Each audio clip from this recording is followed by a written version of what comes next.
इस वीडियो में हम लोग देखेंगे संख्या पर आधारित प्रश्न। तो आइए देखते हैं। क्वेश्चन कहता है 51 को ऐसे दो भागों में विभक्त करें जिसका गुणनफल 650 हो। क्वेश्चन कह रहा है कि 51 को ऐसे दो भागों में विभक्त करें जिसका गुणनफल 650 हो। तो सबसे पहले हम मान लेते हैं, माना पहला भाग बराबर x। हम मान लिए कि पहला भाग हमारा x है, तो दूसरा भाग 51 माइनस x हो जाएगा। पहला भाग x हो गया तो दूसरा भाग 51 माइनस x हो जाएगा। अब प्रश्न से क्वेश्चन कहता है कि 51 को ऐसे दो भागों में विभक्त करते, एक भाग हमारा x हो गया और दूसरा भाग 51 माइनस x हो गया, जिसका गुणनफल 6 से 50 है। तो x गुना 51 माइनस x बराबर 650। अब हम इसको हल करते हैं। x से 51 में गुना करेंगे तो ये 51x हो जाएगा, माइनस x से x में गुना करेंगे तो ये x स्क्वायर हो जाएगा, बराबर ये 650 है तो यहाँ 650 लिखेंगे।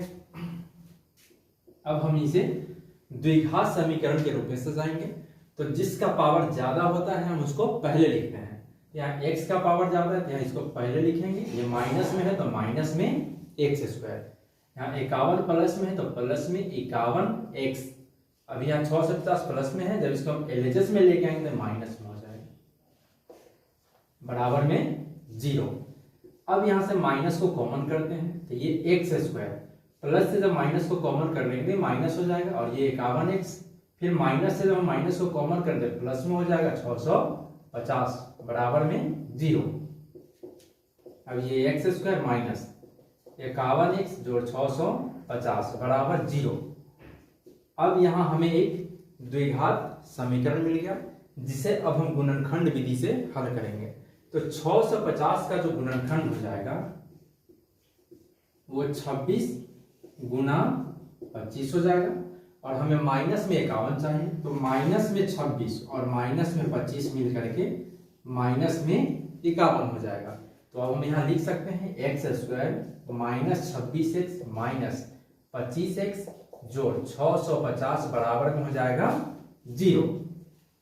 अब हम क्या करेंगे, इन दोनों पदों को एक साथ रखेंगे, इन दोनों पदों को एक साथ, यहाँ भी x है यहाँ भी x है, x को कॉमन कर लेंगे तो x माइनस 26 हो जाएगा, माइनस 25 कॉमन करेंगे तो x, प्लस से माइनस कॉमन कर लेते माइनस हो जाएगा, और 650 को 26 गुना 25, हम यहाँ 25 कॉमन करें तो बच गया 26, तो यहाँ लिखेंगे 26 बराबर में हो जाएगा 0।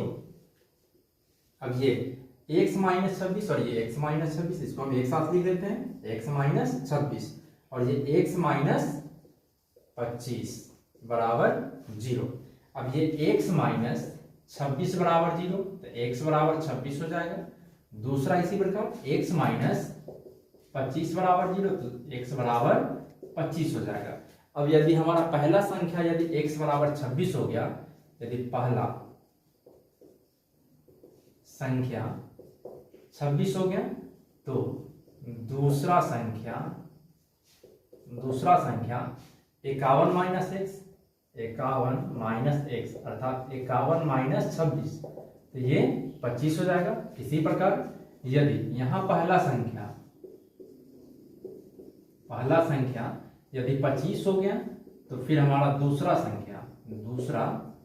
संख्या 51 माइनस x, 51 माइनस 25 अर्थात 26, ये हमारा आंसर हो गया।